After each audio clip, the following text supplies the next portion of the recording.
সারা দেশে হাসিনার আরো 586টি মামলার মুখোমুখি হতে হবে। হাসিনার বাবার পরিচয় উত্থান পতন গণ অভ্যুত্থানে 230 বছর পর ক্ষমতাচ্যুত কোন নারী সরকার প্রধানের মৃত্যুদণ্ড। পাকিস্তানের নির্দেশে হাসিনার মৃত্যুদণ্ড হয়েছে বললেন শুভেন্দু অধিকারী। হাসিনার মৃত্যুদণ্ডের রায় ভুক্তভোগীদের জন্য গুরুত্বপূর্ণ মুহূর্ত বললেন জাতিসংঘ। হাসিনার ফাঁসির সাজায় শঙ্কা কলকাতা আওয়ামী লীগ পাড়ায়। হাসিনার মৃত্যুদণ্ডের রায় আমাকে বিশেষভাবে আতঙ্কিত করেছে বললেন শশী থারুর। হাসিনা কামালকে হস্তান্তর করতে ভারতের প্রতি বাংলাদেশের আহ্বান। হাসিনার ফাঁসির রায়ে সন্তুষ্ট বিভিন্ন রাজনৈতিক দল। এবার গণমাধ্যমে হাসিনার বক্তব্য প্রচারে নিষেধাজ্ঞা। হাসিনার বিরুদ্ধে রায় প্রমাণ করে কেউ আইনের ঊর্ধ্বে নয় বললেন প্রধান উপদেষ্টা।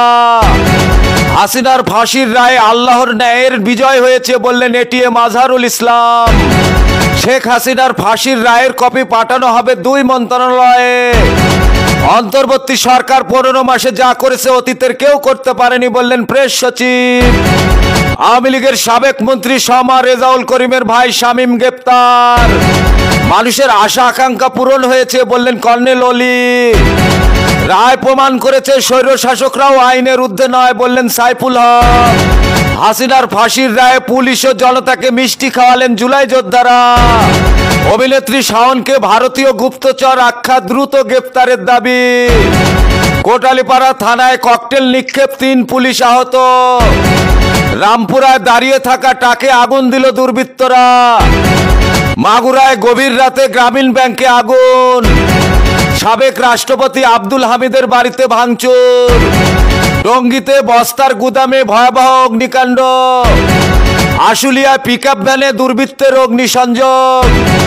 বান্দরবানের লামায় ইটভাটায় অভিযানে বাধা, এনসিপির নেতা সহ 11 জনের বিরুদ্ধে মামলা। ঝালুকাঠিতে সড়ক অবরোধের অভিযোগে 2 ছাত্রলীগ নেতা আটক। সাদামাটা জীবনযাপন করা সিরাজগঞ্জের সাবেক এমপি নুরুল ইসলাম মারা গেছেন।